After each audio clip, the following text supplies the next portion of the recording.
What's up, Internet? Welcome to Once Over. I'm Kaylee, and today I am hoping that I still remember how to go live. So hopefully you guys can hear me, see me, all of those wonderful things. Today we are going to be giving the once over to mouth-watering movies that make me hungry. So grab a snack, get comfy, and let's talk about some deliciousness. After we talk about the movies, of course, I am also going to get into a little bit of a breakdown all about the weekend at Dabble House. I am sure that most of you who are interested in WATP or Uncle Rico Show have seen tons of wrap up videos already, but I thought that you might like to hear some things from the female perspective or on my end as well. And plus, you can never have enough behind the scenes stuff, right? So, we're going to get into that. But first, let's get into the movies. All of these movies are movies that represent food in delicious and delectable ways, and I guess sometimes kind of gross ways. You guys can probably tell from the thumbnail. We're going to get into some gross stuff as well, and it is going to be super duper fun. So let's get off right off the bat. I want to talk about one of my favorite documentaries, which is I Like Killing Flies.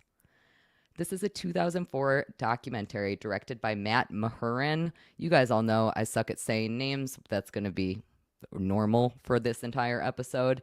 But this movie follows the life of Kenny Shopson, who is an extremely eccentric New York City diner owner who runs a very small eatery named Shopson's in Greenwich Village. Now, when I say a very small eatery, I mean like literally garage door opening, closing sort of thing. Absolutely insane. And he takes his cooking very, very seriously. He is known for his inventive, no nonsense, and very stubborn approach to food. He is a man who takes pride in doing things the way that he likes to do things. And you might even be familiar with some of his cookbooks because he actually makes those as well. He's basically like the soup Nazi from Seinfeld, and he will insult newcomers into his restaurants. He completely will not allow you to have to go food, and he has lots and lots of philosophies about both life and cooking. I think that he is incredible, and I think that this documentary really exemplifies why food preparation is so exciting and what makes us all excited about that. So I actually love him so much that I own his cookbook. Unfortunately, I never actually got to go to his restaurant. He passed away in 2018. And the restaurant, I won't spoil the movie, but there, some things happen to it. But I love his cookbook so much. It is called Eat Me, the Food and Philosophy of Kenny Shopson. And this entire book, there is like crazy stuff in here. He is such a good teacher. He explains how to do everything. There's pictures, there's explanations, there's goofy little anecdotes. Um, my history with waffles is a sad story, is how this page starts out here. But I do feel like one of the best ways to describe him as a crazy, profanity driven cook is one of the quotes in the beginning of this cookbook, which says that when Kenny gets a phone call from a restaurant guidebook that wants to include Shopson's, which again, Shopson's was like a super duper famous restaurant known for having amazing food. When he gets that call about wanting to be included in a guidebook, he sometimes says that the place is no longer in operation, identifying himself as just someone who happens to be there moving out the fixtures. That is how much he cared about his food and didn't necessarily even want it to be shared with the world. So why on earth did he own a restaurant? Well, you got to watch I Like Killing Flies in order to find out. After talking about I Like Killing Flies, you guys know I love the documentaries. I pretty much can't get over them. But we got to talk about some grossness, and that is we got to talk about Waiting, which came out in 2005. This was directed by Rob McKittrick, I think is his name. Again, not the best at the names. He wrote Waiting and directed Waiting, and then he did Still Waiting. And then more recently, he also co-wrote that movie Tag, that's like about the guys who play tag like for a million years, whatever. But he wrote the screenplay for Waiting while he was actually a waiter, and because of that, it rings extremely true to the service industry folks. So if you have ever worked in a restaurant at all, you probably feel very deeply about this movie. I know I sure do. I was in the service industry for 18 years, and I have met every single character in this movie. I have. It's true. Unfortunately, I have not met the stars of the movie, including Ryan Reynolds, Anna Faris, and Justin Long. This is a gross out comedy. You guys have probably all seen it. You guys probably all love it. And it feels like every single restaurant.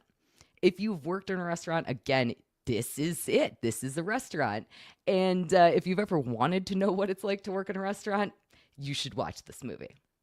Now, I wouldn't necessarily say that this is a mouth-watering movie because, in fact, it is extremely, extremely, extremely gross, but it is iconic when it comes to restaurant or food-based films. Who doesn't quote this movie all the time? Like, this is like peak comedy of that early 2000s. Everybody loved it. I will definitely say that it does not make me want to eat at Applebee's anytime soon, but I do want to keep watching this film. Probably the most infamous and talked about part of the movie is the penis showing game. Are we all familiar with that? That's when the male staff members in the restaurant play this elaborate and extremely inappropriate game where they try to trick other people into looking at their genitals, and they put them into various positions. And then when somebody looks, they shame that person for looking. I think everybody is most familiar with the bat wing or the brain, the goat. Obviously, I can't show you any of those on here, even though they just demonstrate them with, like chicken cutlets and chicken whatever, breasts, thighs. I don't know anything about food. I should not be talking about food. I don't know why I'm doing this. It's because I love food. Mostly, I love Taco Bell. Let's be honest. This movie is crude, it is absurd, and there are tons and tons of running gags. So not only do we have the penis showing game, but we also get the idea of getting revenge on customers who return their dishes. So you know that you do things like spitting in a dish, you rub your unclean body parts on it, and in fact, you even might add some pubic hair to it. I would like to think that all of you people out there who work in restaurants don't ever do those things, but I am certain that some of those things sometimes happen. In fact, even once here in Rochester, relatively recently, there was some video of a restaurant worker spitting in a dish. So wonderful. But I will say that this movie, despite the fact that it is 99.9% gross and disgusting, it does have a couple of moments that feel very human and exciting.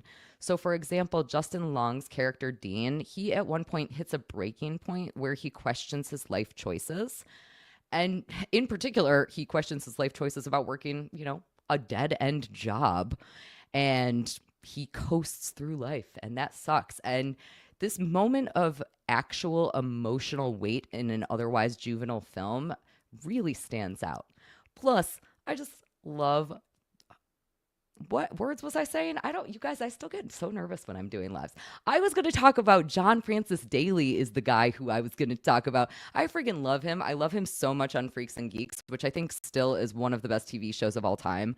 It's so good. And John Francis Daly does great in Waiting.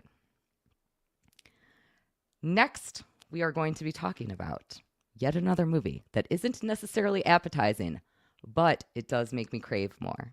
In fact, this is going to be one of my all-time favorite movies that I have never talked about on my channel because I'm too afraid to talk about it because it means too much to me and I'm going to mess it up, and I love it so much.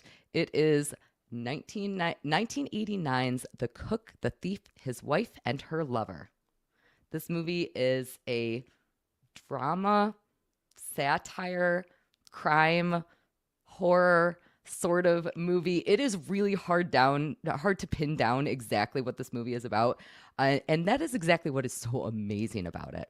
It was directed by Peter Greenaway, who is actually, in my opinion, not a really great director. I generally don't like his films, but I really love this one. The movie is about a gourmet restaurant called Le Hollandaise. I did a painting of Le Hollandaise, and I meant to bring that over here so I could show it to you guys, but I did not do that because I'm stupid. So I will post that at some point, and you can see a little painting that I did of that restaurant. And at that restaurant, Albert Spica, who is the titular The Thief, regularly dines there with his wife, played by the insanely hot Helen Mirren. I got to say that my usual MO for selling people on this movie, it's a long movie and it's a trudge, and we will talk about exactly why that is in just a moment. My usual MO for selling this movie, though, is that Helen Mirren does full frontal in the prime of her hotness. She is so unbelievably sexy in this movie that I almost can't think about anything else. It is gorgeous. But the film does, in fact, dive so much deeper than her beeve. The film uses, like, the film it's almost even hard to explain because it's so incredibly stunningly beautiful. The film's use of food extends beyond mere like sustenance.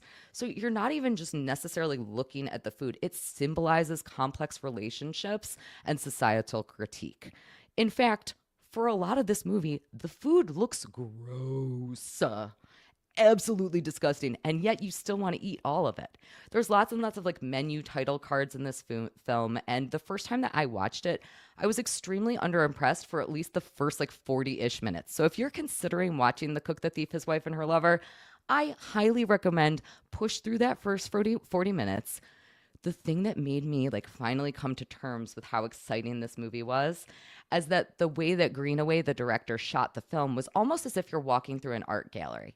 So it feels very different than how a normal film is filmed. You get these like long panning shots where you're like walking like this and you can see murals in the background, and it truly is like you're walking through an art gallery. Every single scene, how the kitchen looks, how the dining room looks, it makes you bleed the want for food. It makes you bleed the want to know what's going to happen. In addition to that, I didn't even mention this, but let me tell you that Albert Spica is one of the most vile characters to ever exist in film. I would put him right up there with Harvey Keitel in Bad Lieutenant. He is a disgusting, despicable, horrible, horrible excuse for a human in this movie. Also, he's played by Michael Gambon. I almost named my cat Michael Gambon the cat after him, but then I was like, I don't want people to think it's for Dumbledore because I'm not a Harry Potter person, but you know, whatever. Additionally, in addition to how beautiful that cinematography is, the costuming is stunning in this film.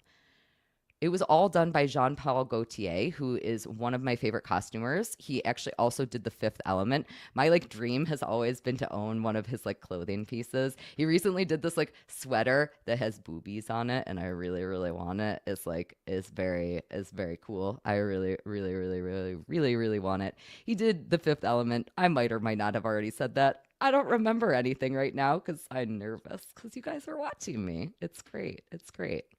So Gaultier, he designed all of Mirren's costumes, and he matched the colors of her costumes to the rooms that she was in. So, for example, in one scene, she'll be in a red room wearing a red dress, and then she'll walk out of the red room, and then she'll walk into a white room. And magically, she is in the same exact dress, but it is white. So stunning. Such a little detail, but beautiful. I recently found out that Greenaway actually trained as a muralist for 3 years in his early life, and that is probably why this film feels so artsy. Again, it's despicable and deplorable, and even if all of the niceties that I am saying about it don't sound appealing to you, I swear to God you will love this one. And if you don't, again, Helen Mirren naked. I love this movie.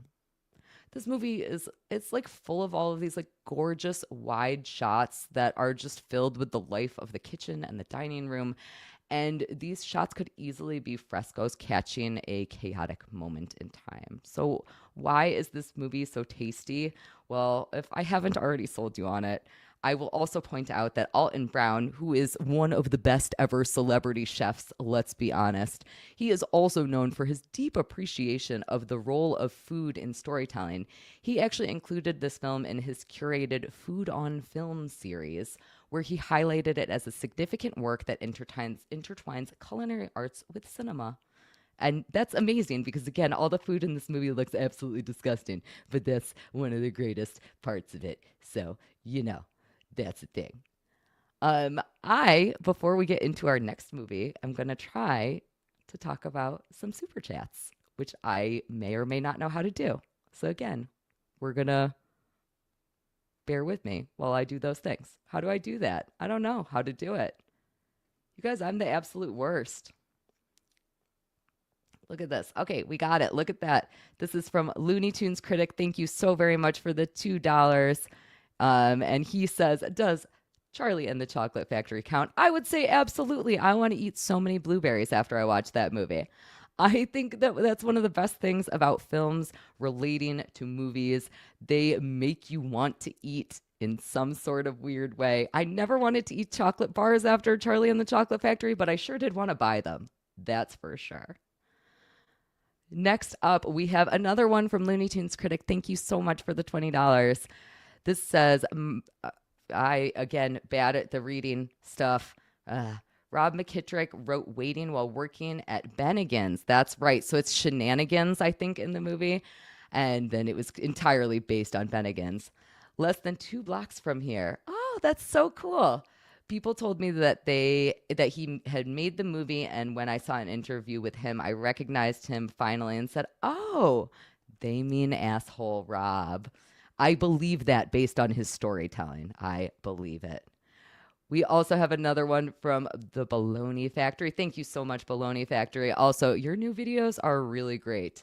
$20 Canadian for anyone in the chat to put $20 Canadian for anyone in the chat to pull off the goat. I will be impressed if that happens as well. Also, I don't want to see it. Please send those to the Bologna Factory, not to me. Thank you. I do kind of want to see your bat wing, though. So, we'll see. Anyways, let's get back into the movies. We are going to move away from the absolutely disgustingness of things like Waiting and the Batwing, and also pretty much The Cook, the Thief, His Wife, and Her Lover, into the stunningly beautiful Jiro Dreams of Sushi. This is another documentary because you guys know I love them. It came out in 2011 and it was directed by David Gelb, who was also known for creating the very much foodie series called Chef's Table.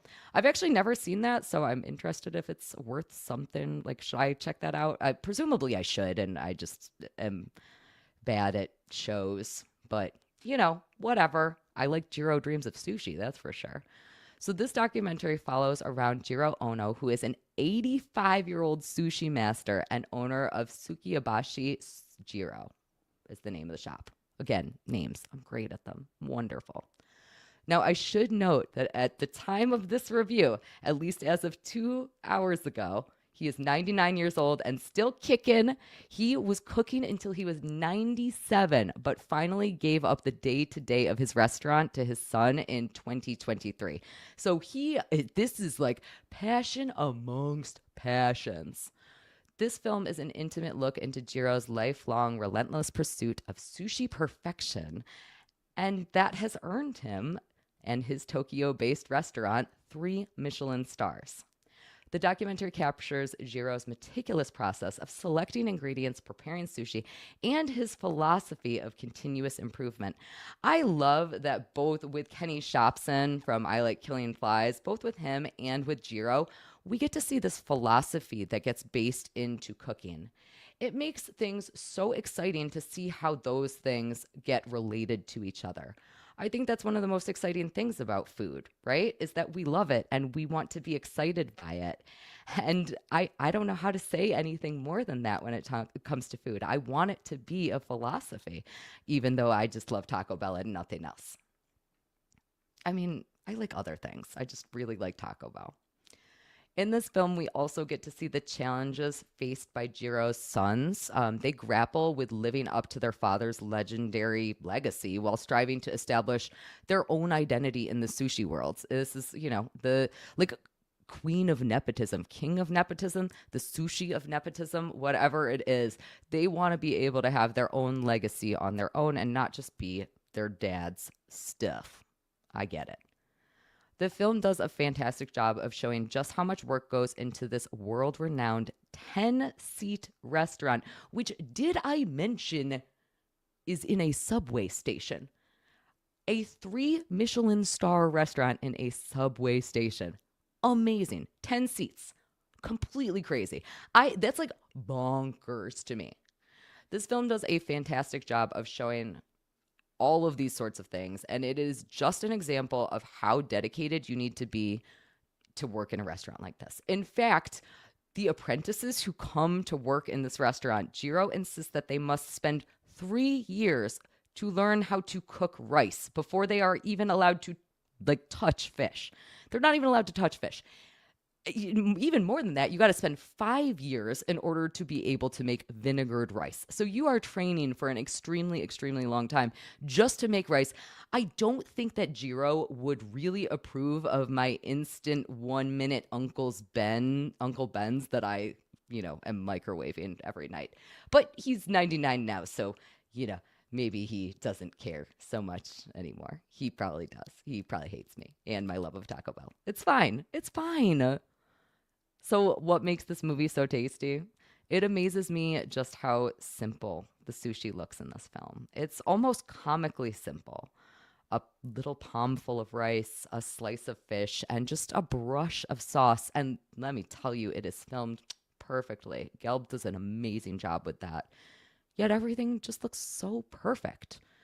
Ultimate simplicity leads to purity, as Jiro says. And I think that that's exactly what the director captured in this documentary.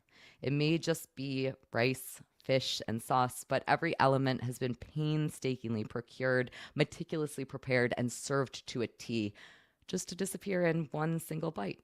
And that's what sushi is. And that's what makes this so amazing. Google has informed me that the current price of a 20-course meal at how do I say it? Sukiyabashi is roughly 30,000 Japanese yen, and that equates to about $300 at least as of this moment right now. I think we all know that that might change by tomorrow. Who the heck knows? The experience to dine there typically lasts around 30 to 35 minutes. But as of 2019, I do have some kind of sad news, which is that Sukiyabashi, I'll get there at some point when we're done with this movie and moving on to the next probably, they no longer hold any Michelin stars. And the reason for that is because they became exclusively available by invitation only and no longer accept public reservations. So I'm sorry if you wanted to go try to eat there. Michelin Guide's policy is that they try to focus on restaurants that have accessibility to the general public, which is the reason for Sukiyabashi's. I got it. Yes.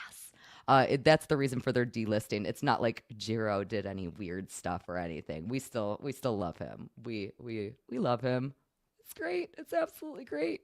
I appreciate everybody. People are helping me. I see Dewired Christian in the chat is helping me. Sukiyabashi. So close. I was trying. I tried so hard, you guys. I had it spelled out for myself and everything, and I still couldn't do it. I'm not great at words. If it makes you feel any better, I can't even do normal names, so I had no chance at that.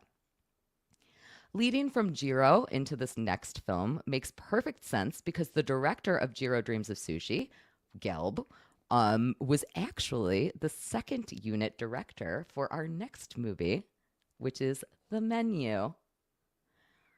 I am guessing that Gelb did all of like the stunningly beautiful food shots in this movie. But before we talk about all the yumminess, we have to set the stage. So The Menu came out in 2022, and it is a dark comedy, a very dark comedy horror film. And it was directed by Mark Mylod, who was known for his work on Succession and Game of Thrones, which I've actually never seen, because it feels like a really big time investment to me and I would rather just watch movies. But more importantly, he also is known for his work with LAG into House. So he's had a really great body of work doing lots and lots of weird stuff. And I really appreciate how much he has kind of jumped around a little bit. So The Menu follows around Chef Julian, who is an obsessive, world-renowned chef. Sounds a little bit like Jiro, right? Just a little bit. But he is the chef in a restaurant called Hawthorne, and we get introduced characters Margot, played by Anya Taylor-Joy, and she is a sharp-witted culinary outsider. She doesn't really care about food, whatever, but she goes to dine at Hawthorne with her dude Tyler, played by Nicholas Hoult, who is an overly obsessed foodie. Like, we are talking, that's all he cares about.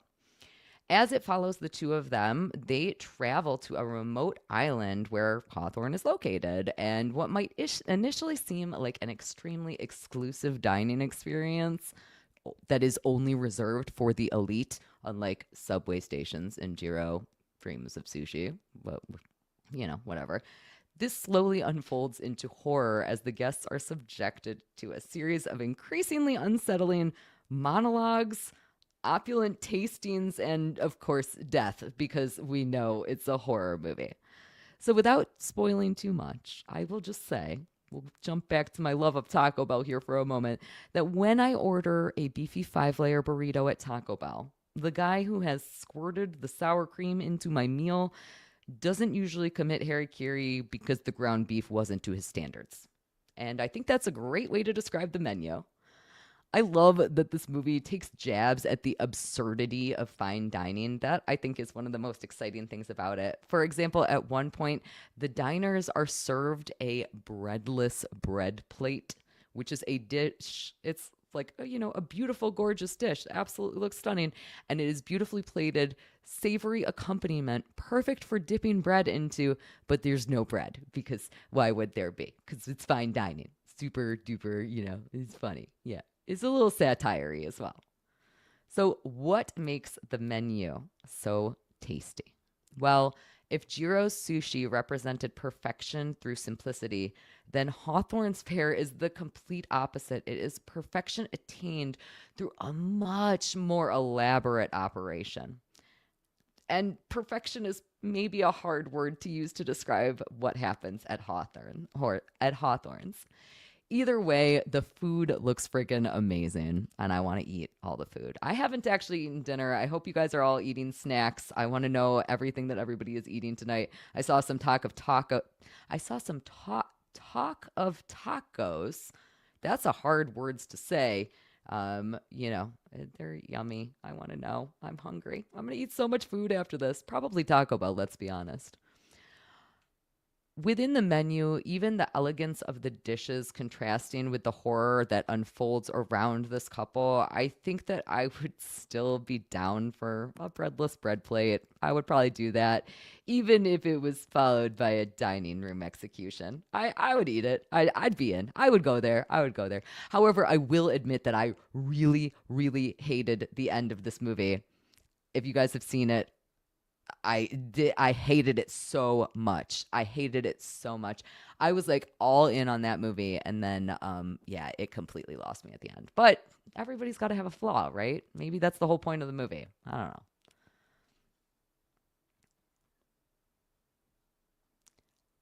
I see that another super chat has come in here. We have the Bologna Factory again. Thank you so much. $5 Canadian.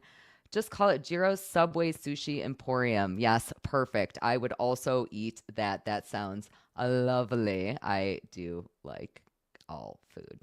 It was fine. It was fine. It's great.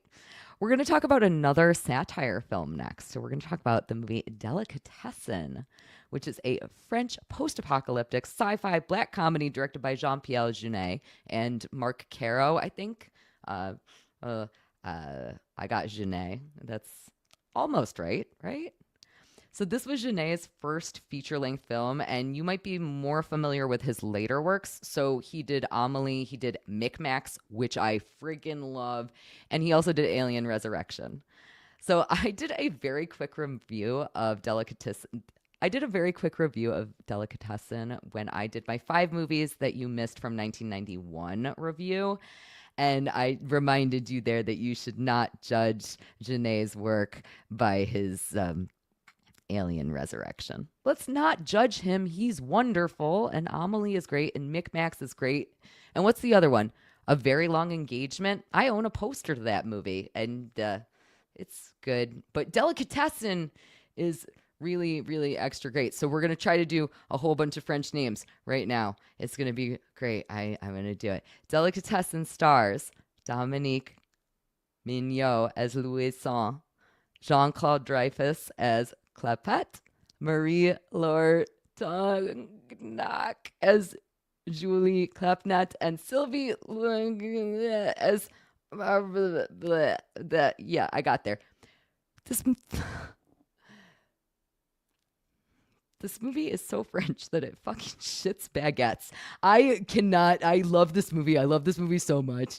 And it is great, but I can't say any of those names. And I'm going to stop trying. So, yeah, let's talk about the actual movie. It takes place in a rundown apartment building above a butcher shop in a post apocalyptic France where food is scarce and society has entirely crumbled. The building's landlord and butcher keeps his tenants fed with mystery meat. So let's just say he's not getting the ground pork at Le Costco, I suppose. Basically, think like French Sweeney Todd, but weirder and less singing. It's great. I love it. I love all of those words. I actually really like Sweeney Todd. Angela Lansbury and the like musical production of that, amazing. Not a huge fan of Tim Burton's. It's fine. They missed some of my favorite songs, but that's a whole different story. I guess that really could be a food movie also, now that I think about it. We're not talking about Sweeney Todd. We are talking about Delicatessen. So why is Delicatessen so tasty? I get to feast my eyes upon the iconic, darkly whimsical cinematography in this film.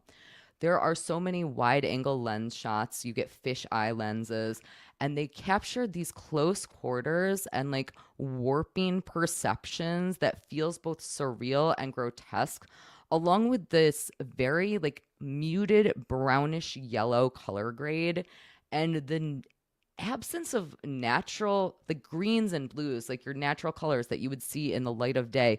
It creates this very offbeat and claustrophobic feeling, which is neat because, again, the movie is mostly set in an apartment complex. So we are very, very isolated. It is beautiful. And maybe it's true that I am not craving any barbecue after watching this movie, but it is still a fantastic film. It is original and visually stunning and smart and endearing, and that is what is tastiest to me. So if you guys have not seen Delicatessen, I highly recommend. I can't believe that I talked about that movie twice on this channel. I can't believe it. That's amazing. Next up, we are going to be talking about When Do We Eat, which came out in 2005. And I had to talk about this movie because it is currently Passover, the Jewish holiday of Passover. I know you guys are all very excited. For anybody who is a fan of WATP or Uncle Rico Show or anybody who watched Dabble House, I just want to say peach schmeech to you, as Vinnie Paulino would say. But mostly that is sort of meaning happy Passover. It doesn't really, but that's how he pronounced it, so that's great. So When Do We Eat is a movie about a Passover Seder, which goes horribly awry when the family patriarch, played by Michael Lerner, gets dosed and ends up rolling through the whole Seder. Yeah, he gets all of the things that happened to him. It's pretty funny. If you aren't familiar with like what a Seder is, it is a Jewish tradition during Passover where you eat a big meal and you tell the story of Passover using a Haggadah. Now, when I say you tell a long story, I mean that what you are going to do is you're going to have this giant book and you are going to have to read through all of the words in this book before you are allowed to eat anything. Anybody who grew up Jewish knows how torturous this is. You are smelling delicious food getting cooked, and everybody's like, no, you can't have any of that. However, they do at some points during the meal say, you know what? You can't eat that delicious smelling brisket that's cooking, but you can dip this parsley into some salt water and you can eat that, and it will be so very yummy for you. So everybody who is Jewish and grew up with Passover Seders knows that the entire time that you are waiting to eat, you are just thinking, when do we frickin' eat? This movie has the perfect title for what it is. There is nobody who has ever been to a Seder that hasn't felt like this. It's the worst and the best. this movie, When Do We Eat, is very much, it's like your standard holiday comedy. It's over the top dysfunctional family. We get all of the normal hijinks that we would get in a movie like that, in that genre. But for once, the holiday is a Jewish holiday, and I feel great about that. I would argue that this is probably better than Eight Crazy Nights. I think that probably most people would think that, actually, except for the poop scene. The poop scene in Eight Crazy Nights is great. We get a movie about a Passover Seder, and that's wonderful, dang it. I don't have to watch the Ten Commandments anymore. I get to watch When Do We Eat. It's great.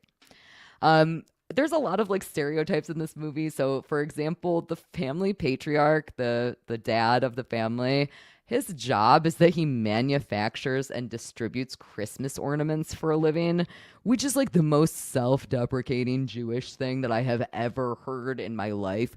That is such a thing that you would do when you're Jewish, and then you would bitch about it. You would kvetch about it the entire time, actually, if we're talking Yiddish here. That's absolutely what would happen. It would be just, great. In addition to that, this movie actually stars Ben Feldman. I think it was his first ever film role. Ben Feldman has a small role in the movie Cloverfield as well. And speaking of Cloverfield, I will tell you that I am soon releasing a review of Cloverfield featuring the absolutely amazing Husey from Husey Entertainment. So keep your eye out for that coming up very soon, probably in the next couple of weeks. This whole film just feels like Judaism. Max Greenfield, who you probably know, what is that show that he's in? New Girl, I feel like, is his most famous of the shows. He has done other things. You guys know him. You've seen his face. You've seen his smug little Jewish face. It's fine. He plays one of the eldest sons in this film, and he becomes a Hasidic Jew following his failed business ventures, which also feels so extremely Jewish to me. Dang it. There is also a Gentile girlfriend who is a Christian, and she is attending her first Seder. Now, I mentioned that I was going to talk a little bit about Dabble House after we're done talking about the movies. I will say that I did push for the idea for us to hold a Seder during Dabble House. So again, if you are a fan of Who Are These Podcasts or Uncle Rico show, I thought that it would be really fun if we held a very goofy Passover Seder, if we just did all the dumb stuff, and if we made everybody suffer through When Do We Eat. And we didn't end up getting a chance to do it. It was way too complicated logistically, but maybe one of these years I will hold a live Passover Seder, and we can do either Once Over with Kaylee's Passover Seder or Lucy Tightbox Passover Seder. We can do something. I feel like that's a fun thing to do. I was sad that I didn't get to hold a Seder this year, so, things for the future. It'll be great. I just think that When Do We Eat is a goofy movie, and I feel like if you are Jewish, you will relate to it, and if you're not Jewish, you will still laugh at it, so I highly recommend this one. I didn't even know about this movie until very recently, so I was super pumped to actually discover it. I was like, holy shit, this thing is shockingly good. Who would have known? I have to do a thing now, and I'm nervous about it. So don't everybody hate me all at once. Everybody support me, because this is going to embarrass me more than anything that I've ever done on the internet. And if you've ever watched my Howard the Duck review, I sing the theme song in that. So we're going to do it, though. I got it. Welcome to Good Burger, home of the Good Burger. May I take your order? No, I can't fucking do it. I literally can't do it. I'm horrible at impressions and words, and they are challenging. But seriously, Good Burger, it's so great. Who doesn't love a good burger? I want to eat all of the burgers after watching this movie. Actually, speaking of which, maybe I won't have Taco Bell tonight. Maybe I'll have burgers. In fact, I would be even down for an okay burger after watching this movie, because it is amazing. Good Burger was a 1997 cult classic teen slacker comedy directed by Brian Robbins, who was also known for Varsity Blues, which came out in 99, so just a couple of years later. And in addition to that, Robbins also was known for producing the Jackass series, which kind of makes sense, I feel like. Obviously, Good Burger, a little bit more tailored to the kiddos. It stars Keenan and Cal as fast food employees, Dexter and Ed, along with known foot enthusiast Dan Schneider as Mr. Bailey. We still like him, right, you guys? That's okay to like him. I feel like it isn't. I feel like he might be even worse than my impression of trying to do, may I take your order? I can't. I just, please. I'm just going to take a breather after that for a second. We're going to take a little sip of our, I don't even know what this is anymore. That's where I'm at. I'm just thinking about burgers and now feet because of stupid Dan Schneider. So let's talk about the actual movie. Needing to earn money over the summer, Dexter lands this job at Good Burger.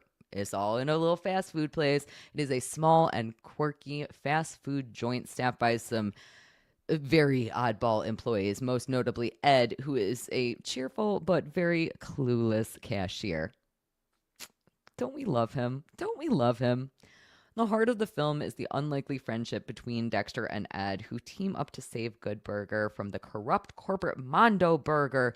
Boo! Absolutely horrible. Yeah. And they have the dubiously gigantic burger patties, which again, now I want. I'm very hungry. I want to eat the food. So, yeah, they also learned some pretty important non-burger related lessons along the way, I guess you could say. And I don't know. How can you not love Good Burger? It's like this is a movie that makes you want to eat. It makes you want to eat. And why is it so tasty? Well, who doesn't want to slather Ed's secret sauce in between their warm buns? Somebody had to say it. That was better than my impression. Let's all never speak of any of this again. Let's never speak of it again. All right, we're going to check out a couple more sushi. I'm thinking about food. We're going to check out a couple more super chats, and then we're going to get into some discussion about Dabble House. It was so much fun. I'm very impressed with myself because I am not currently scratching all of my mosquito bites from being in Florida. I am literally covered head to toe in mosquito bites. It's been very unpleasant for me, but that's okay. All right, we have $20 from Seven Francis. Thank you so much. He says, you went live at the perfect time. Great to see you. I hope I'm not jumping the gun, but American Psycho should be on this list in my opinion. I would love to try. Oh, God, I can't see any words. I'm wearing my glasses and I still can't see words. I'm going to go like this right now.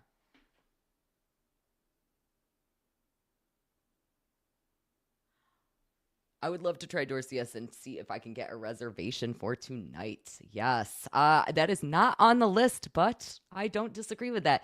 In addition to that, there's an American Psycho perfume that I really want. Speaking of, we talked about Jean-Paul Gaultier earlier, but that is something that is much more exciting. So thank you so much, Seven Francis. I greatly appreciate it. Next up, we have one coming in from Luigi Greenberg, $5. What about Kaylee and Luigi? What? Oh boy, that's the most Jewish sentence that I've ever heard. What about Kaylee and Luigi Greenberg's Passover Seder? It can be like Paul Lynn's Halloween special. We know quasi celebrities who owe us favors. I love that idea. We're gonna have to work on it for another time. That is gonna be very, very fun. I really want to do that. I wrote my own Passover Haggadah. That's a weird thing about me. Why did I do that? Because most of them are too Jewish for me, and I just wanted one that felt like more traditions and not so much Judaism. I don't think that that's the spirit of a Passover Seder. Another fun thing, actually, about a Passover Seder, do you know that you are supposed to, not only supposed to, you are required to drink 4 glasses of wine during a Passover Seder. You got to get drunk because you're starving. So you're drinking 4 glasses of wine on an empty stomach. That's hilarious. In addition to that, at one point you talk about the 4 children, and one of them is the simple child. And I will say that I had a good friend, Raper Butt, mentioned to me that perhaps the simple child is one stuttering John. I don't know what would ever make that connection, but, it happened. So with that nice little segue, let us get into Dabble House weekend. So Dabble House was absolutely incredible. If any of you guys are watching and you're not familiar with what Dabble House is, it was a combination live content house that I just recently was at in Florida. I was there this past weekend. and it featured both Who Are These Podcasts and also the Uncle Rico Show. And we all got together to review the newest set of tapes featuring one and only Stuttering John and the new queen of the Dabbleverse, Kate Meany. It was amazing. It was one of the best weekends of my life, I feel like. And I have to admit that I was kind of nervous about going to it.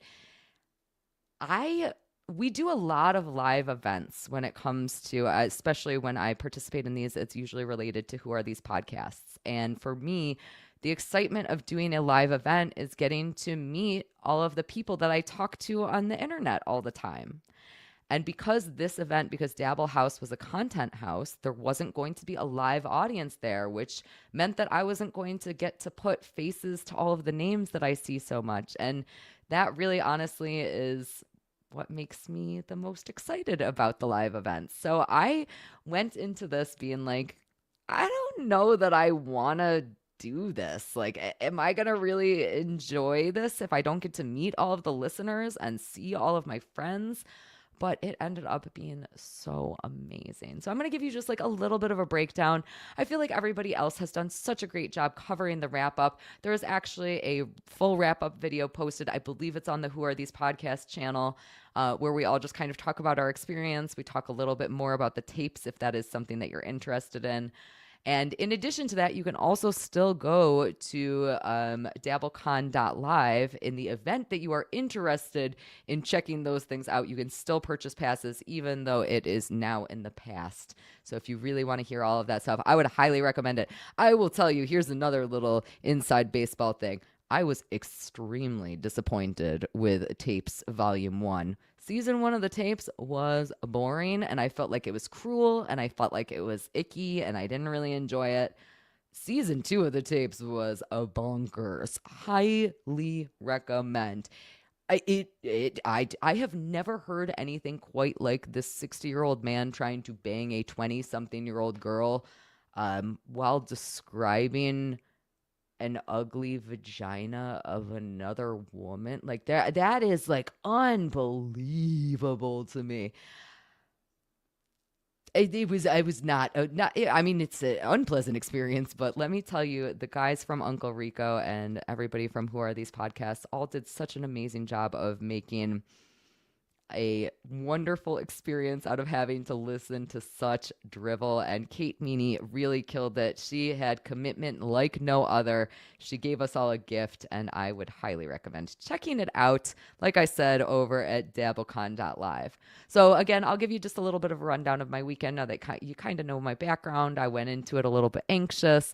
And on Thursday, we were arriving. I was traveling with trucker Andy, and unfortunately, he and I arrived 2 hours late because we flew into Tampa instead of closer to the location of Stevie Tomatoes, which was where we were all meeting up with everybody. Yeah, so we had to drive for 2 hours, which is why we were so dang late. We couldn't even make it. We missed a ton of people. It was so sad. We walked in literally as everybody was getting ready to leave. But I was disappointed by that. Regardless, travel was smooth and it was lovely. And after going to Stevie Tomatoes, we just hung out with everybody. And it was the first time that I really had ever hung out with the Uncle Rico crew. I knew all of them, but I had never really like spent any substantial time like getting to know them. So it didn't really feel like I knew them really. That makes sense, right? Those are words. Those are words. I see Daniel Faw is talking about in the chat. He's talking about the giant flamingo at the Tampa airport. That is correct. My best friend and I used to have a pipe dream of one time living in a trailer park with pink flamingos in our lawn. So we constantly are giving each other flamingo things. And yeah, so I sent her pictures of the flamingo. She is really excited about that. I'm sure one day she'll see it too. Maybe if we do a Dabble House 2 for Tape Season 3, then I'll drag her along with me because she's pretty great.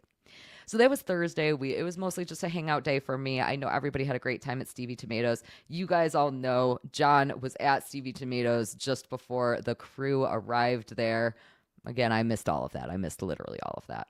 But on Friday, we ended up doing Point Dabble Point with Adam Bush. And then we did WATP. On Saturday, we did the film festival, which was amazing. It was so good. I kept saying that I really wanted to do, I really wanted to see as an entry to the film festival. I really wanted somebody to do like the Hans Moleman from The Simpsons, like the getting hit with a football in the groin, but then it was Stuttering John's face. And my expectations were far out exceeded because yes, TTTT did this amazing, he did the same idea from The Simpsons, but he did a much better film, which was Barney's film about depression and sadness, and it was beautiful, and I loved being able to see that. So we did that, the film festival, we did Uncle Rico, we did everybody's favorite. I know you guys loved it so much. Trucker Andy's The Simpsons trivia. I had a great time, I'll tell you what. And it might not have been the most amazing part, but I am wearing a bikini during that episode, so I do highly recommend watching it. I would say that you should do that. So I guess we'll just talk about a couple of the highlights for me of the weekend. Um, Again, when it comes to like the tapes, listening to John try to woo this girl who's less than half his age by describing another woman's vagina, not only another woman's vagina, but like another woman's vagina that he considers to be ugly, was bonkers. And in addition to that, his like tall tales of banging at the Eiffel Tower. He doesn't even have enough money to get the Eiffel Tower in Vegas, nevertheless get to France. He's such a fucking loser. Oh my God. I'm angered by the tapes just thinking about it right now. I really had a blast while we were all listening to the tapes for Uncle Rico, or rather, while the Uncle Rico guys were doing their show. I had the extreme honor of sitting kind of in the background and getting to watch them as they were doing it. And I think that a lot of them were watching my reactions, which were pretty much just the whole time. I mean, I was freaking out. I couldn't believe what I was hearing. That was some of the craziest stuff that I've heard, but they did a wonderful job of covering it. WATP did a wonderful job of covering it. Everybody was so amazing. And I was so impressed by this group of people's work ethics. I am so proud to be surrounded by such amazing and talented people.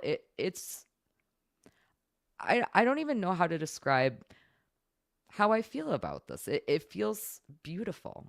The first time that I ever actually saw a Who Are These Podcasts live show was before I was actually on Who Are These Podcasts, because I have known Carl and Chris and Croge and Andy and all of these guys for a very long time. And so I saw them performing live and I was so proud of them that I actually had to go to the back of the theater and I started crying because I can't believe that everybody that I care so much about is so talented. It's truly amazing. I also must say that one of my other favorite moments was listening to the Uncle Rico guys describe one of their regular guests named Lenny. Lenny is like one of those guys who just always has something going wrong in his life. Like he just horrible things are happening to him at all times. It's just the worst.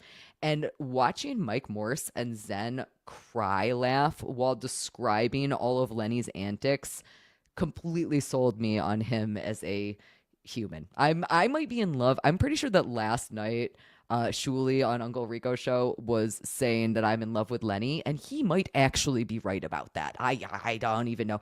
And I would also like to point out that I have now seen a picture of Lenny's butthole. And I will also point out that if you showed me a picture of like, if you gave me like 5 faces and then you gave me like 5 buttholes and you were like, match the face to the butthole, I for sure would photo lineup match Lenny's face to his butthole. Very, very similar. I would get his correct hands down without a doubt. No question. So that's kind of my little brief overview of Dabble House. And I just want to say thank you guys so much for hanging out with me while I do live streams. they are still a little bit uncomfortable for me. I know that when I'm on Who Are These Podcasts and when I guest star on other people's podcasts, I'm live very frequently.